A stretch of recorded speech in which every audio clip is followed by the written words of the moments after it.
Faqat shoshilinch xabar, yangi virus tarqalgani haqida ijtimoiy tarmoqlarda xabarlar tarqaldi. Assalomu alaykum hurmatli tomoshabin, kanalimizga xush kelibsiz. Yurtimizda va jahonda sodir bo'layotgan eng so'nggi va dolzarb xabarlardan doimo birinchilardan bo'lib xabardor bo'lib turishni xohlasangiz, kanalimizga hoziroq podpisatsiya tugmachalarini bosib, videolarimiz davomida bir dona like tugmachasini bosib qoldirishni unutmang.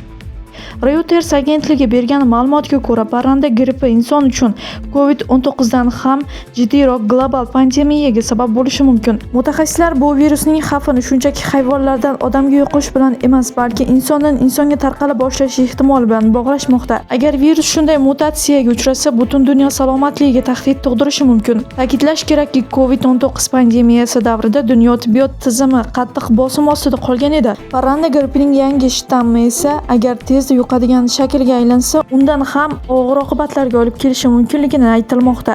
Shu bilan birga mutaxassislar optimizmni saqlab qolmoqda, chunki bu virusga qarshi vaksinalar mavjud. Ayniqsa ilgari chorva va parranda mahsulotlarida uchragan shtammlar uchun ishlab chiqilgan vaksinalar hozirda mavjud bo'lib, zarur hollarda ular asosida tezkor emlash dasturlari ishga tushirilishi mumkin deyilgan xabarda. Hurmatli tomoshabin, video haqida o'z fikrlaringizni izohlarda yozib qoldirishni unutmang. Kanalimizga podpisatsiya bo'lib, bizni kuzatib borishda davom eting. Biz sizga jahondagi eng tezkor xabarlardan doimo birinchilardan bo'lib xabardor qilamiz.